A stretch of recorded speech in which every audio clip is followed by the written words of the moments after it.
Differential equation का higher order जो concept था, क्वेश्चन था, वो सारा हमने क्या कर लिया, लगा दिया। अभी हमको क्या पढ़ना है कि रिड्यूसिबल टू लीनियर पढ़ना है, लेकिन हायर ऑर्डर में पढ़ना है। याद करिए जब आपको चौथा लेसन पढ़ा रहे थे तो वहां पर भी हमने एक रिड्यूसिबल टू लीनियर का कॉन्सेप्ट बताया था, लेकिन वो फर्स्ट ऑर्डर और फर्स्ट डिग्री का था, लेकिन यहाँ पर मोर देन वन ऑर्डर का होगा। तो हम लोग आज इसके बारे में पढ़ेंगे और आपके डिप्लोमा के सिलेबस में यह 5 नंबर का सवाल अब जब से मैं पढ़ा रहा हूँ तब से मैं देख रहा हूँ कि 13-14 सालों से लगातार पूछा जाता है। तो ये अभी आज का जो कॉन्सेप्ट होगा मोस्ट इंपॉर्टेंट होगा, एक फुल क्वेश्चन 5 नंबर में आपको मिलेगा। तो चले हम पहले इसको एग्जांपल के माध्यम से समझेंगे, फिर इसके कॉन्सेप्ट के बारे में बताएंगे। ध्यान से देखिए, जैसे कोई एग्जांपल हम ले लें, x² d2y अपॉन dx, इसी को बोलते हैं Cauchy type differential equation. Plus suppose करिए x dy बाई dx लिखा हुआ है, minus y is equal to x³ लिखा है। पहले ये देखिए कैसे ये लगाएंगे सवाल, कैसे एग्जाम में हम पहचान पाएंगे।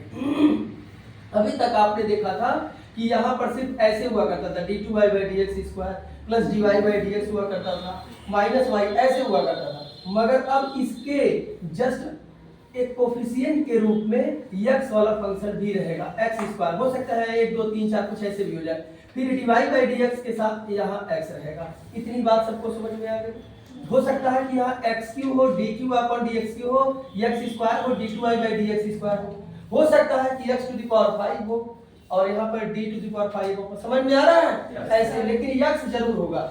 एक बार ऐसे सवाल पूछ दिया था कि यहाँ ध्यान दीजिए, यहाँ पर x³ लगा दिया था, यहाँ x² लगा दिया था, यहाँ x लगा दिया था। आधे से ज्यादा लोग सवाल छोड़ के चले जाते हैं। 3-4 साल पहले एक पेपर आया था, तो आपको क्या करना है, x से डिवाइड कर देना है, x से क्या करना है, डिवाइड कर। तो इस तरह का सवाल यहाँ पूछा जाएगा। आप इसे समझेंगे कि ये कौन सा है, कॉशी टाइप डिफरेंशियल इक्वेशन, या ये क्या है, equation reducible to linear form है। मतलब जैसे वहां reducible to linear differential equation देखे थे, यहाँ भी देखेंगे। इसका क्या कॉन्सेप्ट है, जब भी रिड्यूसिबल का इक्वेशन आता है तो वो प्रीवियस वाले कॉन्सेप्ट में कन्वर्ट हो जाता है। तो ये भी प्रीवियस वाले कॉन्सेप्ट में ही, प्रीवियस वाले ही कॉन्सेप्ट में क्या हो जाएगा, कन्वर्ट हो जाएगा। पूरी बात समझ में आ गई। अब कैसे लगाएंगे एक बार ध्यान से देखिए। आज का सिर्फ 4 लाइन का कॉन्सेप्ट मिलेगा। हम यहाँ पर मानेंगे let x is equal to e to the power z। क्या मानेंगे बाबू, x is equal to e to the power z। क्या मानेंगे, x is equal to e to the power z। अभी ध्यान दीजिए, फिर दोनों साइड का हम लॉग लेंगे, सारे सवाल में ये काम करेंगे। तो log x is equal to क्या हो जाएगा, log e to the power z। तो यहाँ से भैया मिलेगा z log e और यहाँ से हो जाएगा z। तो z इज इक्वल टू क्या होगा, तो होगा log x, इक्वेशन नंबर 3। यहाँ तक समझ में आ गया। जवाब दीजिए। 5 नंबर का सवाल आता है यहाँ से। ये पूरे सवाल में आपको ये काम करना है। क्या करना है, x is equal to e to the power z मानना है। फिर दोनों साइड का क्या लेना है, log लेना है, और फिर यहाँ से z इज इक्वल टू क्या हो जाएगा, log x। अब यहाँ समझिए, इसके जगह पर, ये वाले पोर्शन के जगह पर हम डायरेक्ट लिखते हैं d2y अपॉन dz²। क्यों लिखते हैं, अब ये थोड़ी देर बाद इस एग्जांपल के बाद समझा देंगे, ठीक है। अभी देखिए इसको, तो हम इसे डायरेक्ट लिखते हैं। यहाँ ध्यान दीजिए, इसको डायरेक्ट लिखेंगे d2, ऐसे देखिएगा, इसको क्या लिखेंगे, जहां x dy बाई dx होगा वहां पर लिखते हैं dy अपॉन dz। ध्यान से देखिए, और जहां पर x² d2y अपॉन dx² होता है वहां पर लिखते हैं, तो नहीं, वहां पर लिखते हैं d माइनस 1 y, ऐसे लिखते हैं। लेकिन इस d का मतलब क्या हो जाएगा, इस d का मतलब होगा d अपॉन dz। इस d का मतलब क्या होगा, d बाई dz। मतलब जो इंडिपेंडेंट वेरिएबल होगा उसे हम किस में कन्वर्ट करेंगे, z में।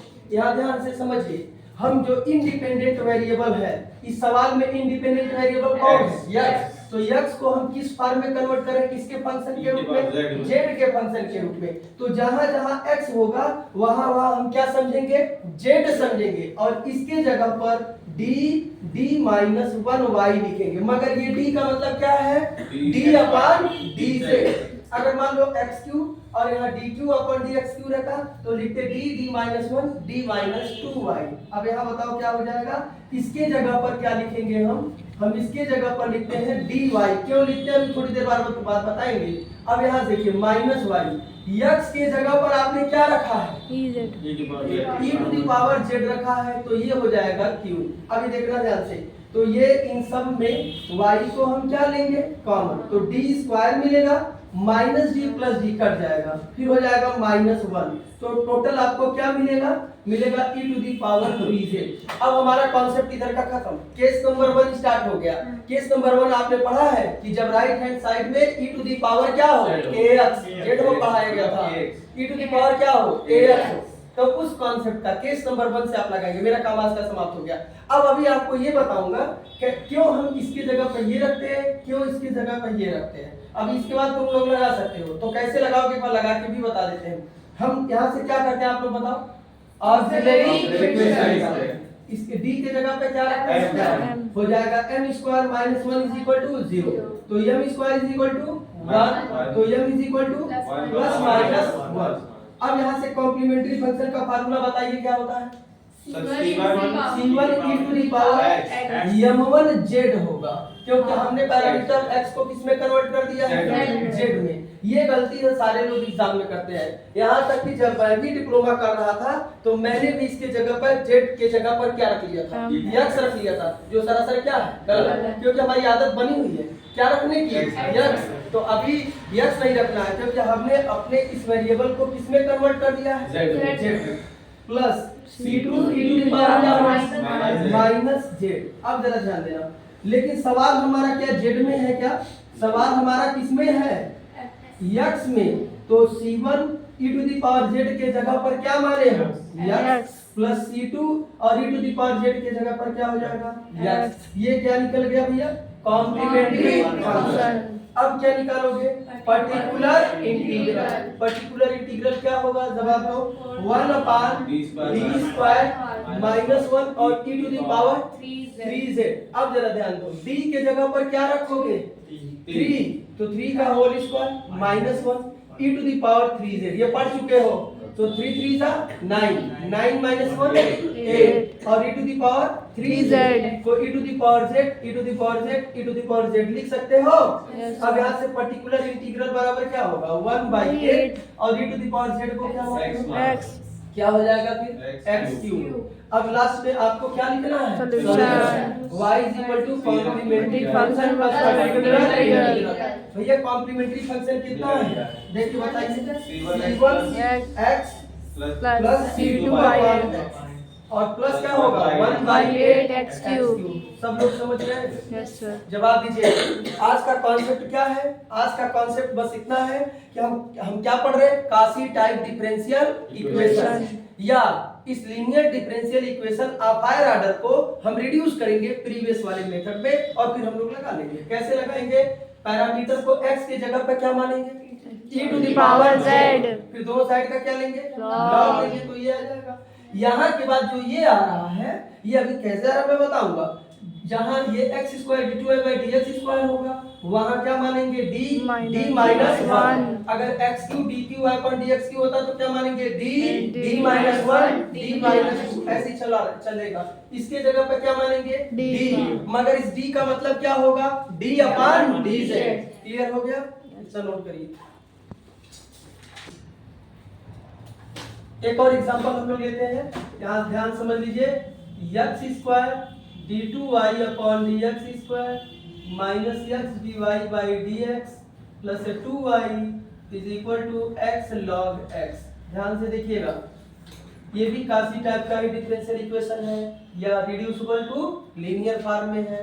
कैसे लगाएंगे, मेरी तरफ एक बार ध्यान से देखिए। माना क्या माना, x इज इक्वल टू क्या माना, e to the power z। अब क्या करेंगे आप लोग बताइए, दोनों साइड का क्या लेंगे, log x is equal to log e to the power z। तो क्या मिलेगा, z log e, तो बाद में क्या हो जाएगा, z। क्लियर हो गया। अब जरा ध्यान दीजिए, इसका मतलब z इज इक्वल टू क्या हो गया, log x। इसे इक्वेशन 2 दीजिए, इसे इक्वेशन 3।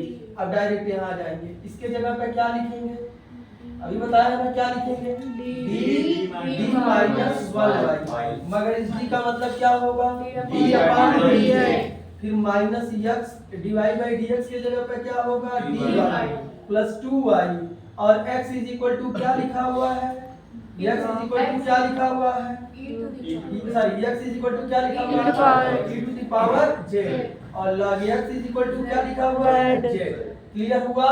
Yes, अब जरा देखिए इधर यहाँ से y को क्या लेंगे कॉमन, क्या मिलेगा बाबू माइनस 2d अब प्लस क्या हो जाएगा 2 is equal to e to the power z into z। ये कौन सा केस है? अब ये पढ़ चुके हैं, प्रीवियस फॉर्म में कन्वर्ट हो गया। ये केस नंबर या तो 4 से लगा सकते हैं या तो 5 से लगा सकते हैं, दोनों में किसी से लगा सकते हैं। समझ में आ रहा है? तो यहाँ पर हम क्या लिख सकते हैं e to the power z भी ले सकते हैं, वाला कॉन्सेप्ट ले सकते हैं। e टू द पावर क्या बताया था ax के साथ b या x के साथ b, दोनों में कोई भी लगा सकते हैं। तो चलिए हम इसे लगाते हैं। ऑक्सिलरी इक्वेशन निकालेंगे भैया, क्या होगा m square minus 2m plus 2 is equal to क्या होगा 0। इसका फैक्टर करेंगे तो क्या होगा m इज इक्वल टू क्या हो जाएगा minus b plus minus under root में b square minus 4ac upon क्या होगा 2a। तो m is equal to 2/2 plus minus ये देखो माइनस 4/2 हो जाएगा। तो m is equal to 1 plus minus ये बाहर जाएगा तो क्या हो जाएगा i। कॉम्प्लीमेंट्री फंक्शन निकालोगे आप तो क्या होगा c1 बोलो cos बीटा x की जगह पे z plus e2 sin beta z और e to the power alpha z। अगली लाइन से क्या मिलेगा c1 cos z की जगह पर क्या लिखेंगे log x plus c2 sin z की जगह पर log x और e to the power z की जगह पे x। क्या निकल गया कॉम्प्लीमेंट्री फंक्शन।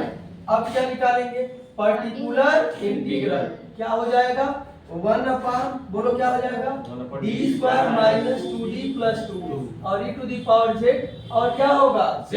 कॉन्सेप्ट क्या कहता है केस नंबर 4 से लगाते हैं e to the power z बाहर जाएगा और जहां d है d प्लस क्या हो जाएगा 1 का होल स्क्वायर फिर यहाँ d plus 2 into z।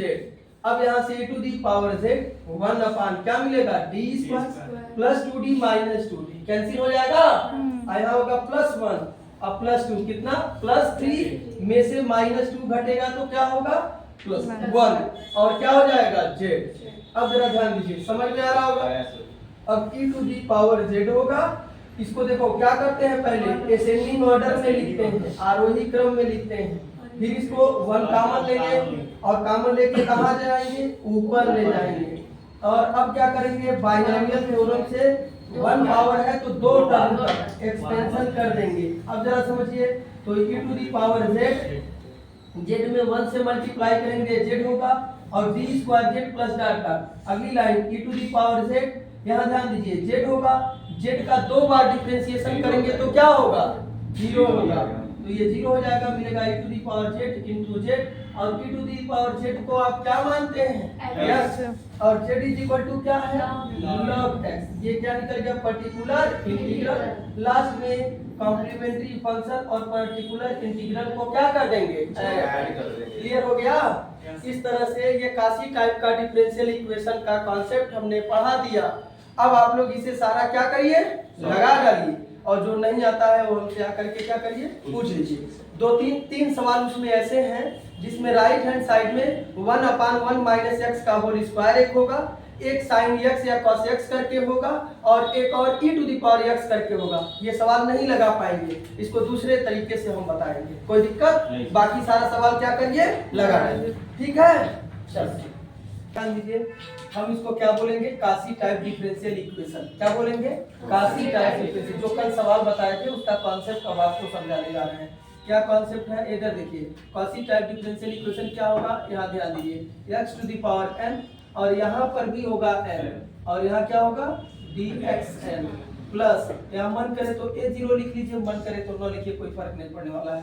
a1 x to the power क्या होगा n माइनस 1, यहाँ n minus 1 y upon dx n minus 1 और plus dot dot dot dot last में ANY is equal to Q लिखेंगे और इसे हम बोलेंगे काशी टाइप डिफरेंशियल इक्वेशन या इक्वेशन क्या बोलेंगे, equation reducible to linear form. किस केस में? डिफरेंशियल के केस में। अब इसे लगाने के लिए हम क्या करेंगे, ध्यान से देखिएगा। हमने कल बताया था x इज इक्वल टू क्या मानते हैं, e to the power z। इसे लगाने के लिए x इज इक्वल टू क्या मानते हैं, e to the power z। फिर क्या लेंगे, log x। जब 50 बार कहा गया था बाबू छुट्टी मत करिएगा, छुट्टी मत करिएगा, लेकिन किसी की सेहत पर कोई असर नहीं होता है। ज्यादा लोग गांव पर दिवाली से लेकर अभी तक छठ मना रहे हैं, खूब छुट्टी किए, तो नुकसान तो आपको भुगतना पड़ेगा। अब उसका एक ही रास्ता है कि आप जो है इससे जो YouTube से पढ़ लीजिए और आपसे सुधर जाइए और पढ़िए अच्छे से। log x is equal to क्या होगा, कल बताए थे, log e to the power z, या यहाँ से होगा z log e, या क्या हो जाएगा z। तो z इज इक्वल टू क्या होगा, log x। इक्वेशन नंबर क्या हो गया, 3। इसके बाद मैंने डायरेक्ट लिख दिया था, याद आ रहा। आज वो मैं बताने जा रहा हूँ कि कैसे हम क्या चीज रखेंगे। तो ध्यान दीजिए, हम पहले यहाँ ये देखेंगे कि dy बाई dx के जगह पर देखिए क्या लिखे थे कल, x dy बाई dx के जगह पे सिर्फ dy लिखे थे और उस d का मतलब क्या हुआ था, d बाई dz। कैसे आया था वो चीज अभी बताने जा रहे हैं। तो हो जाएगा dy, आपने पढ़ा है फर्स्ट सेमेस्टर में, इसे हम लिख सकते हैं dy by dt into dt by dx। ये पढ़ा है आपने और हम इन्हें पढ़ाया था। और इस t के जगह पर यदि हम चाहें तो हम z भी रख सकते हैं। अब आगे जरा देखिए, तो dy अपॉन dz को ऐसे ही रहने दीजिए और z का डिफरेंशिएशन किसके रिस्पेक्ट में, x के। तो क्या होगा z का डिफरेंशिएशन x के रिस्पेक्ट में, log x का डिफरेंशिएशन क्या हो जाएगा, 1 बाई x। भैया क्या हो जाएगा, 1 बाई x। क्या होगा, 1 बाई x। अब यहाँ से देखिए, ये x यहाँ आ जाएगा तो क्या हो जाएगा, x dy by dx is equal to dy upon dz, और इसी को हम कल dy लिखे थे, याद आ रहा है। इसका मतलब ये हुआ जैसे ही हम पैरामीटर चेंज करेंगे तो x dy बाई dx जहाँ होगा उसके जगह पर हम क्या लिखेंगे, dy। और ये चीज इतना मैंने क्या किया था, डायरेक्ट लिख दिया था, मगर इस d का मतलब होता क्या है, d बाई dz। क्या समझ में आ गया। अब जरा देखिए, अब फिर यहाँ ध्यान से देखिएगा, इसी तरह से अगर हमें d2y अपॉन dx स्क्वायर लिखना हो तो क्या लिखेंगे, इसे लिख सकते हैं d बाई dx और फिर लिख सकते हैं dy बाई dx, और यहाँ से d बाई dx हो जाएगा। और dy बाई dx के जगह पर देखिए इक्वेशन नंबर 4 से dy by dx is equal to क्या लिखा हुआ है, dy by dz into 1 by x। कहां से भैया, फ्रॉम 4 से। अब आगे जब पढ़ेंगे तो इसे फर्स्ट मानेंगे और इसे क्या मानेंगे, सेकेंड। क्या होगा, फर्स्ट फंक्शन और दूसरे का क्या, अवकलन, डिफरेंशिएशन, या इसी को भी फर्स्ट मान सकते हैं, आपकी मर्जी, जिसे मन करे उसे मानिए। तो अब क्या लिखेंगे, फर्स्ट फंक्शन और दूसरे का डिफरेंशिएशन क्या होगा, d2y बाई dz स्क्वायर। क्या हो जाएगा, d2y बाई dz स्क्वायर। क्या मेरी बात समझ में आ रहा। लेकिन हम किसके रिस्पेक्ट में कर रहे हैं, x के, और यहाँ क्या है, z है। इसलिए ये एक बार y का डिफरेंशिएशन z के रिस्पेक्ट में होगा, फिर z का डिफरेंशिएशन होता है किसके रिस्पेक्ट में, x के रिस्पेक्ट में। ये लाइन ध्यान समझिएगा, प्लस फिर दूसरा वाला फंक्शन और पहले का डिफरेंशिएशन क्या, सॉरी, प्लस ये दूसरा वाला dy बाई क्या है, dz, और इसका डिफरेंशिएशन जब x के रिस्पेक्ट में करेंगे तो हर गुणे अंश का अवकलन माइनस अंश गुणे क्या हो जाएगा, हर का अवकलन अपान हर का क्या होगा, वर्ग। तो क्या मिलेगा आपको, ध्यान दीजिए, 1 by x d2y upon dz square. dz by dx को आप क्या लिखे हैं, ध्यान से देखिए, dz बाई dx निकालना हो तो क्या हो जाएगा, 1 बाई x। इसका अवकलन अगर x के सापेक्ष करेंगे तो 1 बाई x हो जाएगा, प्लस मिलेगा dy बाई dx, और यहाँ ध्यान दे ये तो 0, तो ये सीधे हो जाएगा माइनस, और ये हो जाएगा इंटू 1 बाई x स्क्वायर। इधर क्या है d2y by d x square. इसको जब देखो एक्स स्क्वायर एक्स स्क्वायर इधर लेके आओगे तो x square d2y by d x square is equal to मिलेगा d2y upon dz square minus होगा dy बाई dz। आगे देखोगे तो यहाँ से आपको भैया मिलेगा x square d2y by d x square is equal to इसी चीज को लिख सकते हो d2y और इसे लिख सकते हो dy, या आगे चल के d कॉमन लो तो क्या होगा dt माइनस 1y, और यही हम लोग डायरेक्ट लिख दिया करते थे। याद आ रहा है? तो अब कंफर्म हो गया कि x dy बाई dx के जगह पर हम क्या लिखे थे dy, और x square d2y by dx square के जगह पर क्या लिखे थे dt माइनस 1y। अगर हम इसी तरह बात करें x Q dqy upon dx Q हो तो क्या लिखेंगे आप d minus 1 d minus 2y। बोलिए समझ में आ रहा है? अब यहाँ देखो ऐसे डाट डाट कर देना। अब क्या लिखोगे पुटिंग, क्या पुटिंग हम क्या करते थे सवाल को, ये सारे कॉन्सेप्ट को इस इक्वेशन में रखते थे। किसको रखते थे? पुटिंग इक्वेशन 2 को, और किसको जहां जरूरत हो 3 को भी, और किसको 5 को भी, और किसको 6 को भी डॉट डॉट इन इक्वेशन 1 में रखते थे।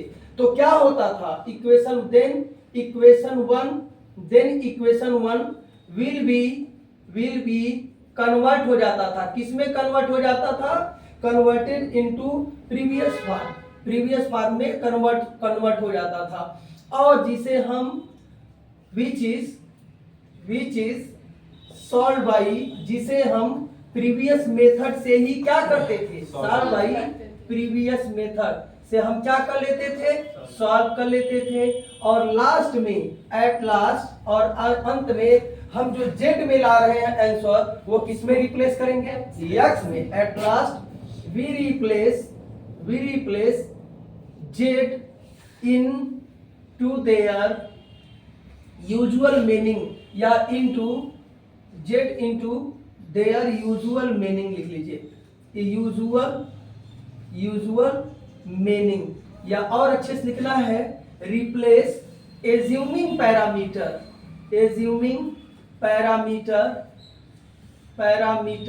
इन देयर यूजुअल मीनिंग,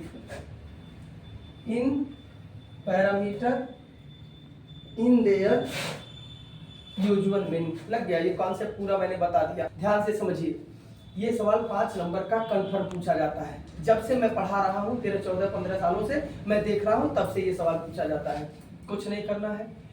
क्या करना है आपको इस सवाल को लगाने के लिए? सबसे पहले x is equal to e to the power क्या मानना है z। इतना लंबा चौड़ा आप सवाल लगाते समय नहीं करेंगे, ऑलरेडी ये 2 पन्ने का हो जा रहा है। तो जो जिस तरह से कल मैंने बताया था वैसे ही डायरेक्ट सवाल लगा लेंगे। ये वाला स्टेप करेंगे x is equal to e to the power z, फिर दोनों साइड का क्या लेंगे log, फिर z इज इक्वल टू क्या होगा log x। उसके बाद डायरेक्ट यहाँ पहुंचेंगे, जहां सवाल में x dy बाई dx होगा वहां क्या लिखेंगे dy, जहां x2 d2y by dx square होगा वहां क्या लिखेंगे dd माइनस 1। ऐसे ही हम उसमें रख देंगे और वो पुराने वाले मेथड में अपने आप क्या हो जाएगा कन्वर्ट हो जाएगा, जिसे उसी मेथड से क्या कर लेंगे आप साथ। बोलिए समझ में आ गया? इसे ये कॉन्सेप्ट कहाँ लिखेंगे? जहां 2-3 पेज शुरुआत में छुड़ाए थे कि सारा कॉन्सेप्ट एक पास कर लीजिएगा वहां लिख दीजिएगा। ठीक है, चलिए इसको नोट करिए।